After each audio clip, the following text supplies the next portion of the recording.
Hello, everyone. Welcome to SureFire Live. Hope you're having a good day, and hope we have a good conversation tonight. I have wanted to talk about some articles that I read about kind of the future of what we do, and also the future of business. I think as I get a little bit older, I think of what it looks like next. I used to be the young guy in the business. Now I'm the old guy in the business, and it's an interesting time. And as we get older, that's just how you think. You think what's next for the business, what's next for the next generation. And so tonight, I just want to talk about it. Last week was a really interesting conversation with Chat GPT and artificial intelligence and what's coming down the pike. And that episode itself I had a lot of feedback from it. A lot of people kept talking about it. A lot of people responded to me in private, different people talking to me, my employees, people who saw it about what I showed. And I think it was fascinating. I've used it a lot this week. All of a sudden in 1 week, it's become almost my go-to. It's almost like a search engine for me. As I'm working on something, I put something in there to just check my thoughts, and it will give me a new thought, or it will send it a different direction. I was working on what's called a pitch deck for another business I've got another business starting that we are showing this program, and I'll show it to everybody when it gets closer, but we have to write a pitch deck for this presentation that we're getting ready to do in a contest for new businesses. And it helped me write the pitch deck, and it helped me be funny, and it helped me think of different things that I didn't know. And I was going to show a few things that I did with AI this week on this episode. And so, in fact, I may just start the show with that. I do want a couple updates and also two-way conversation. Please say hi to me. It always makes the show better for me, more fun when I have interaction with everybody. And again, I wouldn't mind even having if you guys have questions for AI. My wife said I should have AI as my guest. And there's a way to do it. You can literally have a fake person respond. It looks like a person, but he's responding to you with AI technology, and you can interview him. And I've seen it before, and I may play around with that a little bit. Hey, JJ, how are you doing? I hope you're doing all right, man. Is that Croatia trip coming up for you? I know I want to get back there. JJ has family from there. He goes there every year. He's the first guy I really knew that went there, and it made me wonder what that was about. And now that I've been there, I know what he's talking about. But he's a guy out in California. Always great to see him. Hey, Mr. Trumbull. I talked about you last week on my podcast. You and Steve, about what a great dad you are and what a great supporter you are of Steve and his thing. And I love that relationship you guys have in the business. Hey, Jeremy, what's up? You're one of my favorite subjects, Jeremy. And hey, May 17th, cool, man. It's coming up. How long are you going to stay out there? We were there I think a week, but man, I could have stayed a lot longer. I only saw Dubrovnik area, but there's so much more to see. And I want to get back there. It's one of my favorite. Just loved it. The food was good. The people were nice. Weather was amazing. The scenery was crazy cool. And it's just like no place you've ever been before. And it's kind of like a secret a little bit. I mean, Game of Thrones made it pretty popular, but it's one of my go-to places. There's a few places in the world I would move, and New Zealand was one, and Croatia was another one. And I liked Vancouver, Canada too. It was really cool. I don't know that I moved there, but as far as outside, I loved Italy and other places we've traveled, but places you could really feel good. Croatia was like that, surprisingly. I never heard of it really till a few years ago, and it's kind of like a secret. It used to be, Yugoslavia back in the day, but when they broke it up and Croatia became one of the countries, Montenegro, several others over there, Albania, I believe. But Croatia, it's not like what I thought Yugoslavia in my mind was, like a Slavic, cold, poor, terrible. No, this is the Mediterranean, beautiful. Everything was great. So anyway, cool. So welcome. So I wanted to talk about, for me, part of my business growth is I'm also in powder coating. That's what this company is, BroTech. And this week we moved a huge machine. I got a contract to powder coat this certain very popular line of drinkware where we do about 1,500 like thermal like cups, like you've seen them, like you drink out of and it keeps it cold, like Yeti, but it's not the brand Yeti, but it's a very big brand. And I can't say the name yet. They haven't given me the approval to say the name yet, but we got a big contract. But to get the big contract, they actually, I can't go into the details, but a big assembly line machine came with the contract. And there was no way to do, they've got like 1,500 cups a day, like 500,000 of these cups to do 4 sizes. It's fascinating. I've shown a little bit on my social media, but I had to move that machine today out of their facility, not today, last week, out of their facility and get it set up in my powder coating facility 20 miles away. Well, this machine is 100 feet long. It was broken into 2 sections, but one of the sections that has the ovens and all the assembly line chain and all that, they had 2 10,000-pound forklifts on each end of it, lifting it up to get it out a door. I had to cut a much bigger door out of the warehouse that it was coming out of and put it all back together. It was wider than the door because they brought it in and assembled it inside. So there's no way to get it back out without disassembling, and that wasn't going to happen. 2 10,000-pound tow motors, totally at max, moving this thing through the floor and then down a ramp and then up onto a big flatbed, a big low boy trailer that had to have escorts, wide load going down the road. You talk about nervous. I mean, I had a lot riding on this working and not crashing and not disintegrating on the interstate, or something wasn't buckled down right, or somebody made a bad turn in front of our huge thing. But man, it worked flawlessly. It's in our new facility. It rolled out. I'm going to put a video of it together. And there's a company that moves it for me. I'm not moving it myself. And they disconnected the whole thing, put all the power back together, the air. It's a really big project, but it's going to open up a lot of doors for us. But that was exciting this week. It was a very busy, hectic week, and watching that happen was exciting. We planned it out for months. I've owned the line since November, and all the employees came with it. So we had to get it out of their building, and this was the month I had to be out by March 1st, and we got out. So it was good. Another thing, I don't know how much detail I want to get into this, but I almost got attacked downtown Nashville a couple nights ago. I was dropping a friend off, and the reason I'm saying this is I just want to say it, but evil can find you. Evil can you can be doing absolutely nothing wrong, and all of a sudden you're into the middle of some crap. And that's what I found myself in the middle of. And I don't know if I'll go into it tonight, but this guy came out of the blue at me, attacking, yelling, screaming. I was in my car and he was at my window just going crazy.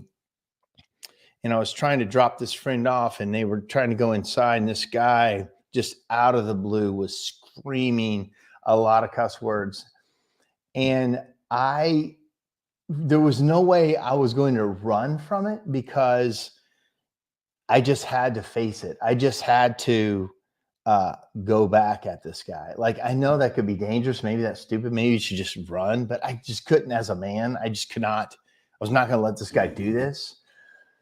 I also have some, self-protection equalizer on me. And so, are right there. And it gave me a peace of mind, but not that it was ever the thing that was going to happen, because it didn't turn violent yet. But this guy was at my window, and he was yelling at me to get the hell out of the way. And I can't really go into it, but my point is, at any point, you need to be able to protect yourself in this world. Evil can find you. I have weapons, but I also have non-lethal. There's a thing called a Byrna, B-Y-R-N-A. If you want to look it up, it's a non-lethal way to get somebody off of you. But my point is, you need to protect yourself in this world. if unless you want to be a victim, and I'm not saying I couldn't be a victim because it could have been, but I also had an ability to fight back. And I think as this world gets a little crazier, you have to have an ability to protect yourself, your family, your house, your country, your person. And I'm glad I had the ability to do that, but did not have to do anything with it. But it gave me peace of mind to have it. So that's my public service message. I don't know if I'm sure people won't agree with that. I don't think JJ agrees with that, but that's what happened to me. And could have been a very different broadcast this week if it had gone south, but it didn't. Another thing, speaking of going south, my daughter is in a boxing match this Friday night. I couldn't be more nervous. She's in a boxing match for charity. She's fighting for our kids. If you want to donate, it's on her website page, evanstoner.com. And she is she is ready. I'm so nervous. I mean, she's going to fight. She's given it everything she could. No matter what happens, it's fine. But it's also not fine because I'm going to watch my daughter get in a serious fight with another person that's been boxing and training longer and as hard as she has. The good thing about my daughter, she hits like a ton of bricks, man. She can hit. The bad thing is she can get hit. She's kind of easy to hit, but man, she can take a punch and she's going to deliver punches. So I'm excited. I got 12 people coming to stay at our house this Friday night. So it's going to be kind of crazy. And lastly, I want to thank John Pilger and Diane for coming to stay with us in Nashville. They came and stayed at our chocolate themed Airbnb that's right next to our chocolate shop. And they went to a soccer game. Nashville kicked their butt, which was great. And then they stayed with us. And John had some health scares, as most people know. And he's just a trooper, man. He's just such an inspiration, such a hardworking, good guy. And it was great to have them. So let's start with let me just show you what I did with AI this week. I think I can share the screen. So I asked AI. So this is a different AI program called midjourney.ai. And what it does is it renders photographs. It makes photographs or pictures for you out of just whatever you say. And you saw a lot of people take selfies and then it made you in all these different futuristic looks, but you don't even have to give it a selfie. You can just tell it what you want out of text. It'll make it. So I gave it this prompt. I said, make a chimney sweep in a steampunk style art form with smoke and fire as a background. And I'm going to show you what it made. It's fascinating. Let's see, share screen. Window, here it is, share. So let me see if you can see this. So this is what it did. Isn't that wild? I mean, it's crazy how detailed that is. You could do something with it. And that was in 2 minutes. No, maybe just a little bit longer. I think it might have taken 3 minutes to draft all of these. And I could have put a slightly different word in there and it did something, any style that I wanted in any kind of art form. It's called Midjourney. And, you could do a lot of marketing. You can do a lot of ideas with this. You could even have taken your own logo and ask it to do something or anything. So that was one thing. Can you guys see that? Can you guys give me a heads up on here if you're watching? Yes, I saw it, just to make sure this screen is working. I think it is. And so that was Midjourney that did that. And then I wanted to show you one other thing, which is this headshot thing where I ask it to, this thing is called headshots. Oh, all of a sudden I got a bunch of, wow, all of a sudden I had no responses and now I got 1 million responses. Congratulations, Jesus, glad you're okay. Yeah. Whack jobs in the world since COVID. Yeah. Yes. So Joseph, thank you. You can see it. Yes. Looks like steampunk chimney sweep. That's exactly what it was. That's the term I put in, steampunk chimney sweep with a fiery, smoky background. And that's what it did. Fascinating. So let me show you something else. This picture right here. So this picture is it's all AI. I did not take this headshot, but it's called Headshots with a Z, I think, .ai, or maybe some other one. I can't remember what it was. But it says the best headshot you've never taken. And so sometimes, in business, you need a headshot, but I don't want to go and have a photo shoot. And I'm not saying this is a perfect representation, but it's pretty wild. you upload 10 to 20 of your pictures, and it puts you in all these different backgrounds. You ask what you want it to do, playing sports or, in a business suit or whatever you're looking for. So you literally, if it's now, most of all the renderings that came back to me, it gave me 90 renderings. Most of them were messed up. There was something wrong with my eyes and it just didn't look right. But this one, and there was another one that looked pretty good. I sent, because you can have unlimited updates, I sent a response back and said, hey, I can't use any of these. Although this one was probably the closest to real. Um, I I said I couldn't use any of them, need a redo. So we'll see what they come back with. But this is just coming. I mean, this is just wild that I could use this for, like, if I'm going to do something. I'm not saying it is the one, but that's how close it was. Off 10 selfies of me just doing different stuff, it came up with this. So it's probably the best looking version of me. I'm definitely looking older than that picture, but so that's what I did with AI this week, along with I asked it to write a funny opening for this show. So let me read to you. I didn't use it because it's not that funny, but it's interesting what it said. I said, write a funny opening paragraph to start a Facebook live show that addresses blue collar business owners and employees. And this is what it said. Ladies and gentlemen, boys and girls, and everyone in between, welcome to the SureFire live show, where we celebrate the hardworking blue collar business owners and employees out there. Grab your hard hats, put on your steel toe boots, and get ready for some laughs, because we're about to talk shop like you've never seen before. That doesn't make sense. And if you're watching this in your cubicle, don't worry, we won't tell your boss. So sit back, relax, and let's get the show on the road. So that was, no, cancel. So that was the intro it gave me for the show tonight. So I might ask it to do an intro every night. So that is that update. I hope you guys played with it this week, messed with it, see if it's something that you can use. I've started using it. Let's talk about the main topic of tonight, which is the future of what's coming. I read some articles in Forbes and some other things, and I think there's some interesting, maybe counterintuitive things that may be on the horizon for business. Now, if you watch enough news, everything is about to blow up, but that is what the news is for, right? The news does not sell good news, right? There's no money in good news. The money is in panic news. The money is in scaring us. And so you have to understand what they're doing, because you don't listen to, hey, every airplane landed safely today. Nobody cares about that. Nobody died because of a weather-related incident today. Like, that's not the story.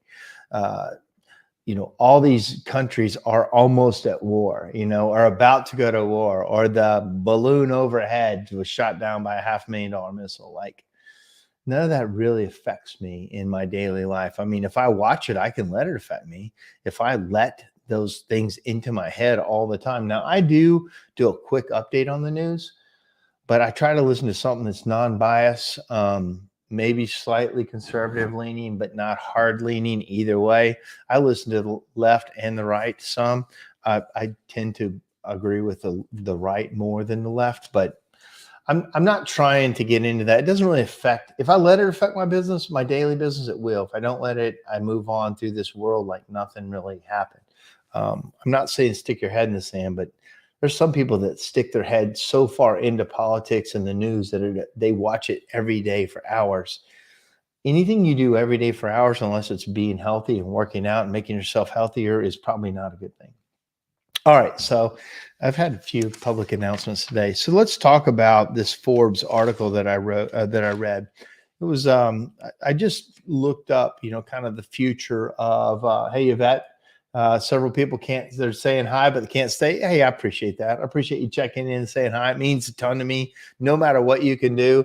I love that. Thank you for being so, on the show. And we were talking about you, Yvette, me and Diane, when she was here. And you're always just such a fun topic of conversation. And you trying to get me to say something, or have Chat GPT say something crazy about that foie gras or whatever that was. It was hilarious. So anyway, good to see you. And then JJ in his normal self, then why are you here?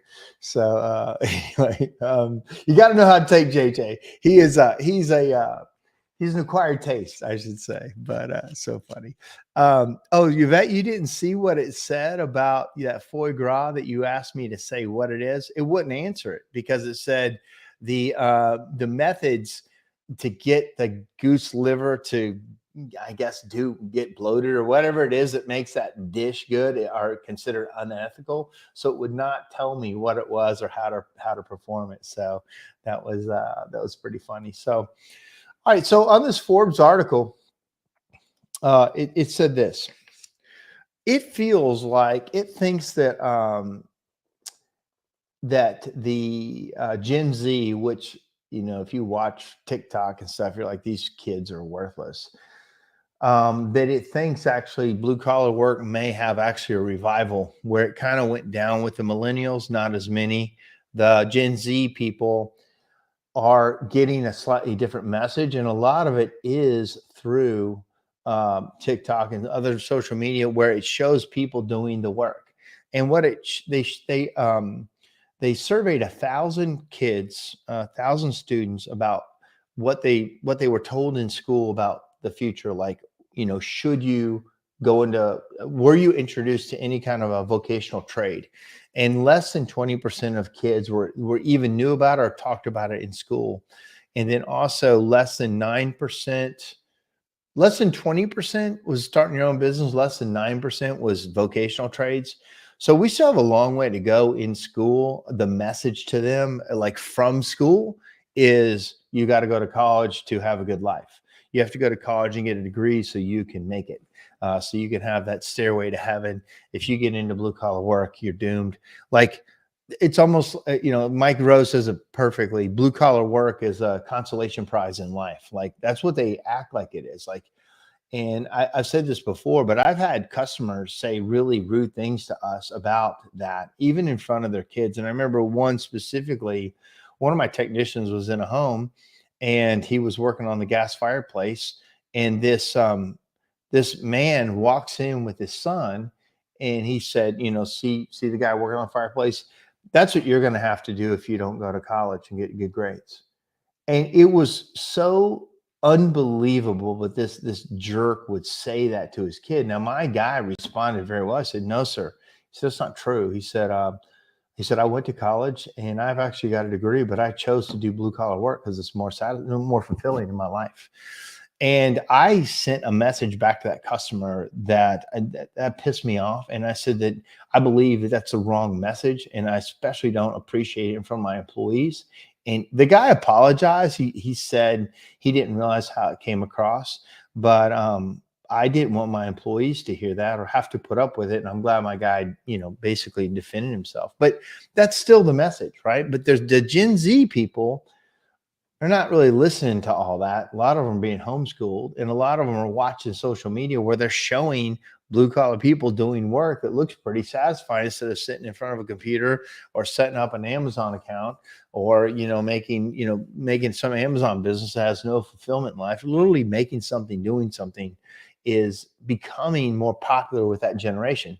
Next, what they talk about is that there's no debt. They don't have to go into debt to get it. Schools are costing more than ever. And so they don't have to go into debt. They can get in early. They can do paid apprenticeships. They can try a lot of trades before they determine if they like one or not. I always say this about the chimney business, chimney industry. It's one of those things where for sure you don't think you're going to like it, but a lot of people end up really loving it. The more you finally get into it, the more I think education you get, the more success you have. All of a sudden, you like it more. I've seen the light switch turn in guys where they start and they don't know if they like this. And a lot of times there's not a lot to like. I mean, it's literally, they don't know what the hell we're talking about. They don't know any of the words we're using. They have to work up high. It might be hard work. They maybe have never worked like that before. Like, there's a lot of it that's not to like, but all of a sudden when the light bulb clicks in their head and they get it, there is some people and a lot of people that stay in the trade all of a sudden love the industry. There's just something about it that they like doing it. And then they start promoting it, becoming, they're in it for the rest of their life. Um, so this is, I can't quite tell who this is. I think I found out why a lot of these say Facebook users and some of them don't tell me who it is till you tell me. There's some kind of an approval or some kind of a thing you have to check in StreamYard that lets me see who you are. But this says it perfectly. I always say I didn't pick the chimney industry; it picked me. That's so true, and I feel the same way. Like I found it in when I was writing an article for when I was in college to start. I was starting a business. It was a mock business, and I found chimney sweeping through that. Our house had caught on fire when I was a lot younger, so it kind of picked me and knew about it. And then it was like a business I could start for not that much money.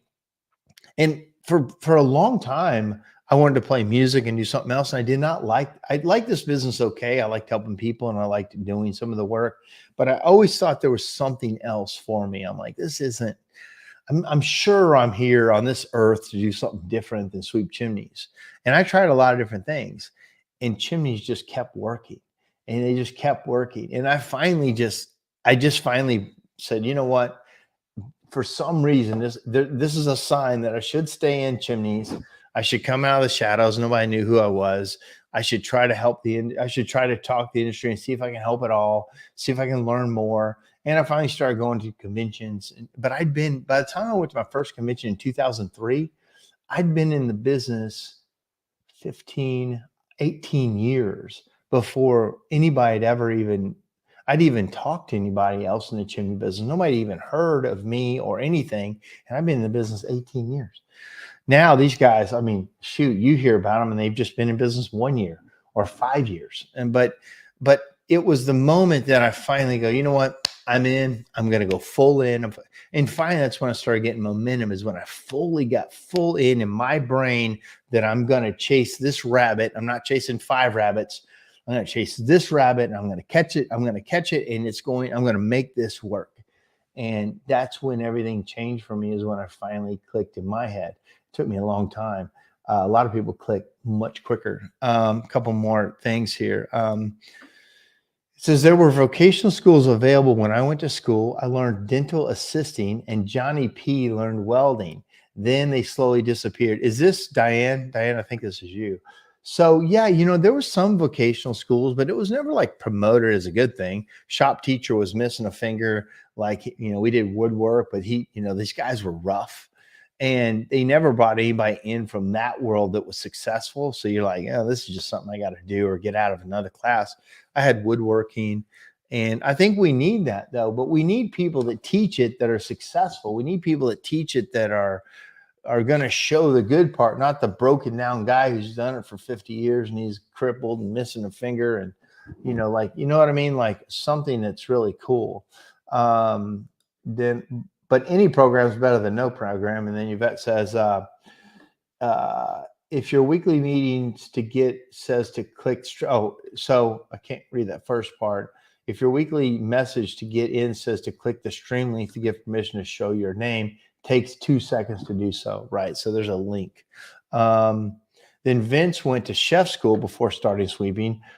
Front the whites to the blacks and never looked back. I'm not sure what that means. That must be some Canadian lingo. But that was, hey, what's up, partner? I'm not sure who this is, but hey, what's up? That was my experience. I bet a lot of people have a similar experience, but my point is, when it clicks with somebody, it clicks. And some of these younger people, when it clicks, it really clicks. I've got some superstar young people that are excited. Now, I have to know they're probably not going to stay with me their whole life. I actually don't want them to. I don't want them to be with me their whole life. I want them to give me a good amount of time so they can get trained, or realize it's not for them. Give me some time, but I don't want you to have to stay with me your whole life unless you want to. If you've done enough and you're like, this is really what I want to do, I want you with me, and man, we will go far. Because sometimes it's just not for people to start their own business, but they want to be tucked right in behind the leader, and we grow far as a team. And I have to have those people. But if you're not digging it or you've got some other calling, I need you to go do that. I'm not holding anybody back. But if your calling is to work on a team and you like the way I lead businesses, man, I love that. And I've got a lot of those people. We work as a great team, and them by themselves is not a good thing. And me by myself is definitely not a good thing. I need people. They need me. We work as a great team. There's a lot. You can go far as a team, right? They say if you want to go fast, go by yourself. If you want to go far, go with others. And so for us, we want to go far. So I bring others with me, and we today, this last week, the what's happening in our powder coating business was fascinating. There's times big things happen in the chimney business and other things, but everything moves at its own speed. I can't control much of it. A lot of it just comes. So this is Chad. So, this must be Chad Murray. So I don't know, Chad. I don't know why it's not showing your name. So anyway, good to see you, Chad. Hope you're doing well. So on the surveys, they tell them basically don't go to vocational school, go to college still, and that's going to change. A couple other things. There are more training opportunities than ever for this version, this level of people. Johnny P says all the time, he goes, dude, if I would have had like shows like yours, Mark, and podcasts and training, all the things that show you how to run businesses when I was starting, I would have a much bigger business. But we didn't have it around. So with all the training opportunities, some people think there's too much, but there's not. And all the podcasts and YouTube videos and possibilities for people to learn. And CSI is putting on a lot of classes, and a lot of people are putting on a lot of classes. That gives you faith in the next generation that they will go so much faster, further, better. So to me, all these training opportunities and all the people investing in training is very exciting for the next generation that's going to take over. Yvette says, because the road work ain't my thing anymore. Right. So the, here's another one. I started doing retail, went into selling furniture to reorganizing other people's business. Now I run our business. Right. I think everybody has to bop around. But again, training, all these training things are good. And I think we're in good hands as long as those things continue. What's interesting about the US that I think is different about other countries is I was speaking to some guys in Germany that have chimney sweep schools there. And they were saying there's almost nobody in the schools over there. Like they're not generating very many certified, trained chimney technicians out of the school. There's nobody coming out to take over. Now they have a much more rigorous class schedule than we do. We go to school for a week and we pass a few tests and we're certified. They have to go through 3 to 4 years of school and apprenticeship for years. They have to apprenticeship and go to school for a total of 8 years before they can start their own business. So it's very different. But they don't have anybody going because we've told them this message that go to school, get a degree so you don't have to do the blue collar work. Well, it's coming home to roost. The fact is, and it's the reason I wrote the book back in 16 is because you could see this coming. It's written plain as day. When we've told everybody to do this, the money is over here. Right? If you tell everybody to go to school, then the school degree becomes less valuable. And the people who are sitting over here doing the thing that these people don't know how to do can get all the money. These people have a less valuable thing, and these people have a more valuable trade and skill. You can see it coming. It's so clear that it's coming. And also, you still have to have the guy pave the road, put the electricity in the house, lay the brick, do the thing. But what we've learned is you can charge more and more money, and it's a very different life because of that. It used to be blue collar work was way less than white collar work. And as you know, a lot of average starting salaries for, people with college degrees are like 40,000. In blue collar, it starts at 50 to 60,000. It's very different. The tide has changed on that, and it's going to keep changing. A couple more things. Like I just said, salaries have been updated and they still don't quite show right. Because in my area, a blue collar guy makes pretty much more than a police officer or fire department guy does. Like more than a teacher by far. That wasn't always the case. Blue collar was kind of on the bottom of the skill trades unless you were in the union. But now it's very much different. Also, on a business opportunity side, more more older, like Gen X, like me, baby boomers are starting to get out of the business or retiring and moving on, and a lot of those businesses are becoming available. So now the next generation put their stuff together, can roll these businesses up and move faster because it's already now level 2, level 3, a second generation, third generation business, instead of starting everything from the ground up. Also, they're much better at technology, and they're much better at implementing technology and automation than the mom and pop businesses were. A lot of these mom and pops are still on paper. I still see them around town. People handwrite their receipt. They don't have any automation in their marketing program, their text follow up, their text when the job's coming, any automation in scheduling or phones or any of those kind of things. But the new guys starting business all have that. They all want it and want more of it. And Chad and I are working on a software program that is basically built for chimney companies by chimney guys who know what we need. And it's pretty exciting. Probably, maybe it's hard to say, but maybe 6 months we'll start to demo it out and see it. But it's pretty exciting. It's got some neat things in it that we've never seen in other software that may help our industry. So, I'm always on the front edge of what's new to try to use, because, when you get older in life, you have a little bit more wisdom. Hopefully you have a little bit more money. One of my favorite sayings ever is it's okay to be born poor, but it's not okay to die poor. It's not your fault to be born poor, but it's definitely your fault to die poor.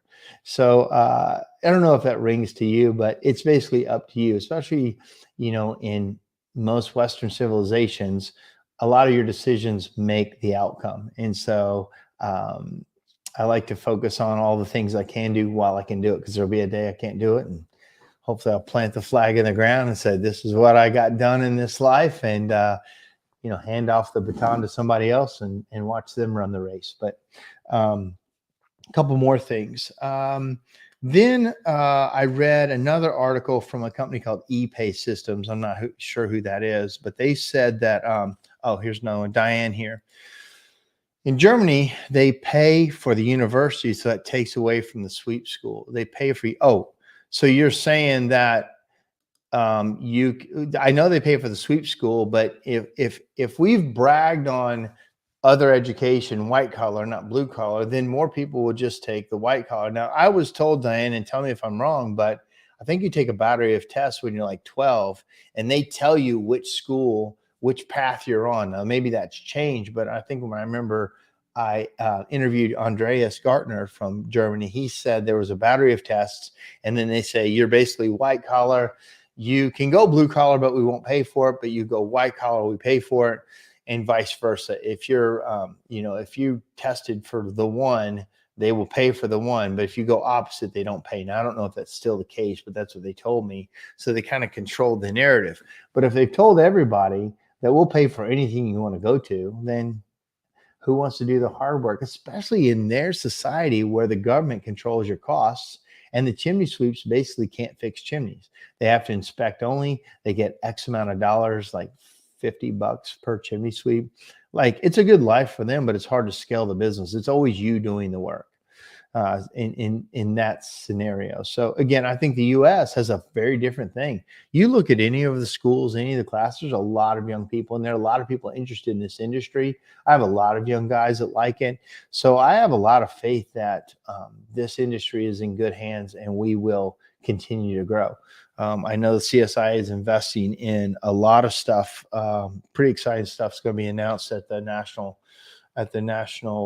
show. I think this year we didn't have time at the NCSG convention, and we didn't have a slot to do our announcements necessarily, other than a night when we was going to compete with some other people. So we're going to be joining forces with Saver Systems and Nationals to give at their event to give our awards and our announcements. So that will be exciting for us to do that. Couple more things on ePay, ePay Systems. It says now we pay more, and we all know that. You come out of the gate, you don't have a lot of debt, and you get paid more right off the bat. And a lot of people are interested in that. Employees will switch easier for more money. So forever, there was a long time we could not get people to come to workforce. You couldn't find them, they wouldn't show up. What I've seen lately is there's more people available as long as you're offering enough money. And it's tough. And I believe this. I believe you should offer and pay as much as you can right off the bat. The old way to do it was to start them low, start them really low, as cheap as you could, because you didn't know if they're going to work out. You still had to train them. They were going to cost you money at the beginning because they're slowing you down. So the idea was start somebody as low as you can and then pay them more as they got better. Well, a lot of times paying more wasn't really set in stone. Maybe the first raise after 90 days and $1 after a year or after you get certified or whatever it is, but it's really out of their hands on how, or when you're ready, I'll give you a raise. But now I think that ship has sailed for starting people cheap, because you'll never see the great people walk through the door. They can't walk through the door. You will get the bottom of the barrel starting cheap. You'll get somebody that doesn't have any other choices, doesn't have a driver's license, has lost a bunch of other jobs, but for us, we pay as much as we can coming out of the gate. And then now I'm not saying we're not wrong about some of them don't work out, but what's more expensive, me paying too much for 60 days or me never seeing a superstar come in the company? Like, I can promise you, the guys who are superstar, they show themselves in about 90 days to 6 months. You'll know if they're worth it. And then sometimes superstars take a minute to finally come out of their shell. But I can tell you this, you're much better. You're saving money by paying as much as you can to start with these next level people than you are like trying to have them believe into the dream that they'll make more money later. Like, I don't believe in that anymore. I used to. We started everybody cheap as we could, and we had to train them, and great chance they were screwing up. And it made sense to me, because then I could just put out an ad and more people would come. But now it's not like that. We pay as much as we possibly can right off the bat. Also, expanding healthcare and other benefits. Many blue collar jobs now offer white collar type benefits, like very good. I think you have to do this too to be competitive in the marketplace. Good healthcare, 401ks, dental, eyes, those kind of things. Also, sometimes they offer other benefits like wealth management, like they bring in training for their employees to manage the money that they're going to make, like other level benefits, more vacation time, better vacation time, different flex hours to work. We have started moving into the white collar benefits world that we didn't used to do in blue collar. It was lucky to have health insurance if you work for a blue collar business. Now it's kind of almost standard, which is exciting and good for the people, I think. But we have had to charge more. All these things don't cost you more. When you think, oh, it costs me more, it should not cost you any more. It should cost the customer more. If you balance your numbers right, because you got a big pay increase or a cost increase in your insurance, or because you're offering now healthcare or 401k or whatever you want to offer, that doesn't cost you, the owner, any more money. You should not look at it like that way. One, it should make you more money. One, you charge more to the customer, but two, now you have stickier employees that stay retained longer. So that, every time you lose an employee, it's at least $20,000 you lost in training, at least, or more. That's just for a new guy, you lost $20,000 to retrain somebody, what you lost, what they've messed up, and all that. So the point is, we now offer better benefits so people stay around longer, and you have fewer people you're competing with, because in my world, not all the chimney companies in my area offer the kind of benefits we have. They definitely don't have the stability that we have, or the name we have, or the awards that we have. And so we lose people. We lost more people this last 2 years than I've ever lost in business. Some of them had to go. Some of them I hated to see go. Some of them were mistakes on our part. Some of them were mistakes on their part. But it was a pretty big turnover in people, this year for us. Almost every time, though, I have to say, almost every single time, we got better from it. The people who moved into the slot next were better. The person that we brought on to replace them was better. And it just worked that way. It almost always does that work way. It works that way. It's very rare you lose somebody like, and it's a big hole in your business. Somebody steps up, does a good job, learn from them, learn what not to do, and goes to the next level. We almost always improve that way.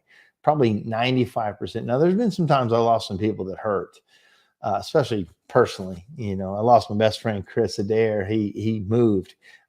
His family moved to another place to be closer to other family as they were aging. And he was my production manager, and I hated losing that guy. But the guy who stepped into his place was absolutely amazing and took Chris's level to the next level. And, you know, we kept moving, but it was hard. It was a hard felt one. So let's see. Yeah. Let me see if there's any more things on the comments. So I got about 15 more minutes. I'm going to finish up this article and then open it up for questions, or if you want me to ask Chat GPT something that's reasonable. JJ, a question what he'll ask me to ask it if he's still on here. But so lastly, one thing that attracts people, two things. One is safety, and two is environmental concerns. So one, being safe in your company, having a culture of safety, being safer, having things for employees to be safer while they work is very important to employees. And in fact, if you don't have it, you look kind of bad. You look like you're not professional these days if you don't have a serious safety culture. I can tell you this, safety is still a problem for me to get everybody. I've got all the equipment. We've done a ton of training. We've had even guys go out and check jobs, but to literally get the guys to be safe on their own without literally buckling it on them every day is hard. These are grown men. I'm not a babysitter, but I do have had people say, at least you're giving me the equipment. It's part of the thing. You know, it's part of what we do. I always feel like we could do better with that. Secondly, environmentally friendly stuff. So switching businesses, my powder coating business, the reason it's blowing up is because it is far and away more environmentally friendly than paint. And so many companies are switching away from paint because of all the volatiles, the solvents, all the oil-based stuff, all the things that are that make paint are also what makes powder coating very, like, it's not hard on the employees. It's like a nuisance dust. It's not so hard breathing it in on people. Disposing of it is easy. All you have to do is put the powder in, you know, whatever the throwaway powder is, you put it in a container, put it in the oven, it bakes down to a solid. It's not hazardous. All the chemicals we use to clean the materials with, to steam clean and degrease and etch, are all environmentally friendly to just go in wastewater. And the whole process is very green. And so, again, I not politically green. I think the government and all this environmental stuff is mostly BS as usual. I'm not that, but I am for making things cleaner. I am for, you know, making things less wasteful, that type of things. And if it makes sense, and my main thing is it better for my employees? So, you know, that's why I like powder coating better than painting. We had painting, we have powder coating now, and the world is coming to us. I'm telling you. If you're looking for a business opportunity, you ought to look into powder coating, because you could easily set up an operation almost anywhere, scale it, build it. It's very, and it's coming on board and becoming more and more popular, and it's more and more needed. And so I think, especially as America starts to bring more manufacturing back to the US away from China, that we will have a lot of opportunity to powder coat you know, just everything that's needed to be coated, to be colored or outside or even underground. And then also the move to electric, whether you like it or not, it's just coming. I went to the car show in Vegas, SEMA, and every car had electric on it somewhere. Now, there's the argument, does it really save the environment? Really, at this point, it doesn't. It costs in a different way, but everything's coming on board electric. I have a lot more people ask me for electric fireplaces. Electric fireplaces have come a long way. Some of them look really good, and it's an easy option. So understand, the burning of solid fuel over time is going to be less and less. It's just a fact. Whether it's for the environment or not, it's the getting the solid fuel, having access to it, wanting to deal with it, wanting to deal with the dangers of it. Like, all that is just unfortunately going to go out of favor. But that doesn't mean our business goes out of favor. We still got a lifetime worth of chimneys to work on that were built. People still will use them for whatever they use them for. They got to be retrofitted. They got to be upgraded, upfitted, fixed, torn down. Like there's a million things to do. What you don't want to do is advertise mainly that you're a chimney sweep company. That itself, in fact, this year's marketing for us, I'm not putting chimney sweeping in almost any of our marketing. They know we chimney sweep. It's part of the thing. But what they don't know is all the other services I provide. And if you're looking in the future, you better make sure you look at other services that you can provide that wrap around what you're known for. And that's fine. Like for us, like venting furnaces is going away. Like they're going electric. They don't need to be vented, or they're vented straight out. They don't use orphan flues. So furnace liners in our world, I could see it coming a long time ago. We almost do no furnace liners. Now, if you're in the Northeast, it's still a big business. But understand that's on the horizon.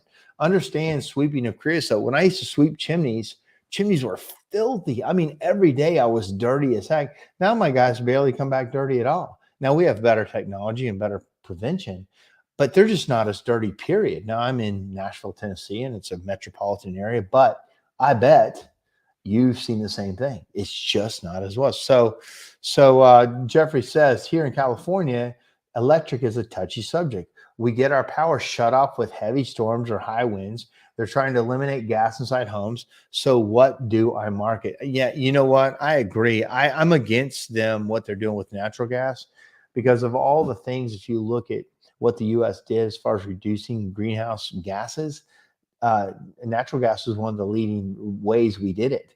But so what do you do? I don't know what you do totally.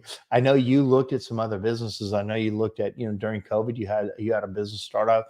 Again, I don't know what it is, but for us, it would be electric fireplaces. It would be, I don't know if you've seen the net zero mist fireplaces from Mendota. There's several of those. Electric, they'll fix the power grid, I think. I mean, who knows with California, you're in a weird situation. Everywhere else they would fix it. They'd figure it out. They would add things online. For you, I think they want more solar and wind, which is always up and down. It's hard to say. They may kill the dang chimney business in California. So you may have to move to Tennessee, JJ. And if you want to, we'll make room. We will water down the soup. We will put another seat at the table, and we'd be glad to have you. But I don't know about California. I can only speak to what I know, which is we're pretty pro-business here in the South. That's why everybody's moving here, because we're pro-business. We want business. We are we have good taxation. We have overall good government, and we have good financial controls, and we just do it better, friendlier. So there's no thing on the horizon that's going to put us out of business. You'll sell chocolate bonbons. I'd like to see that. I bet you could, man. It would be funny. Like, I think you would be hilarious at selling them, because you would just, your take on things would be funny. I'd like to see it. You're welcome to come audition, at the shop. We have a certain kind of hat you have to wear. It's in an apron, but you'd look good in it. So that was my end, was the fire. So I think employees want to know that you stand for something other than just making money. I think that you can't just be about making money and making the business owner richer. You have to be about, how do I enrich the lives of the employees along with your own life, right? I need to show that all this hard work is paid off. I have some nice things. I get to take some amazing trips. Well, shouldn't you get to do that? Like, even if, like, that's what the point of this thing is. I mean, people watching what you do, there's got to be a payoff somewhere. And for me, I love giving to charity, and we have a couple of charities I've worked with and still work with. So I take care of that, take care of the family, take care of me, take care of the future me, and take care of the people that are in my charge. And, Jonah Lindley, who's our manager for Knoxville, he sent me a thing from Simon Sinek that says, CEOs, we're not in charge. We're not the guys in charge. In some ways we are, but we take care of the people in our charge. My main job now is to make sure I take care of the people. I don't service the customers. I rarely see customers. Sometimes I see one last week. I'll see one next week. But we service 300 customers a day. So I see very few of them. I love that. I love going to see people, but I have to take care of the people, my people that take care of them. And they really appreciate that. I've got a work release program at my powder coat business. And I can tell you, it's I say it a lot, but it's one of the most rewarding programs I didn't start it. The funny thing is, the guy who owned the business before me started because he could get cheap labor. That's why I brought him in. Cheap labor, super cheap. And then he did all the work with the work release guys, and he still kind of treated them like criminals. Well, for me, I'm totally different than that. I'm not trying to get cheap labor. I'm trying to build into these men a trade, what good leadership looks like, what hard work looks like, how it pays off.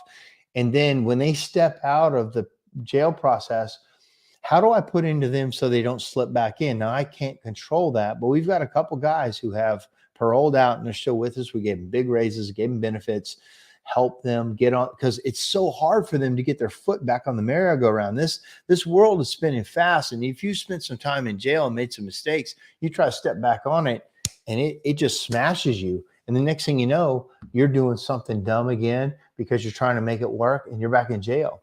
And it's easy to be judgmental on people, but you put yourself in their spot for a second, and also to think how much brain power we have in prison. Like, these guys are smart. I love working with them and being around them because, one, they're very respectful. They're hungry. They want to be me. They want to be out. They would love to have a business. They want to be with a group that's positive, because all they've been around a lot of times is crap.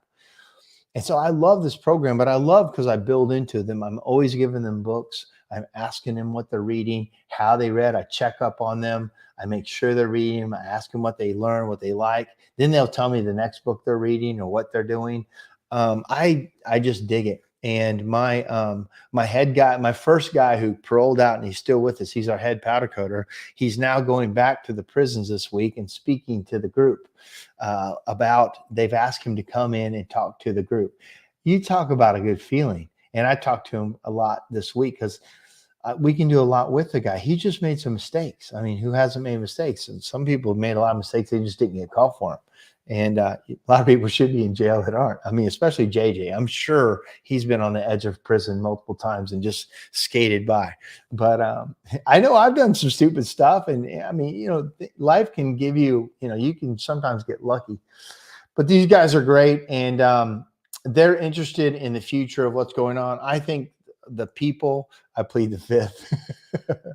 I think you have to have hope. I think you have to put into people like they're going to be great, and then you let the chips fall where they may. That's what I do, and that's how I get to manage people. I get to lead people, and more people want to come with us. But I respect them. I want the best for them. I will do everything, and I work super hard for them to have the best. Doesn't always work out. Some people just won't work. They just won't. They can't take it. They fight with me, or it's just not a good fit, and they have to move on. But the ones who play, that's the ones I'm excited about. Guys, super good night. Hope you're having fun. I hope you like some of the stuff I showed on Chat GPT. And I might have a technology update. I might let it write a few more intros because it wasn't too bad. It's kind of funny. All right, guys, have a good night, and we'll talk to you soon. See you. Night, JJ. Bye-bye.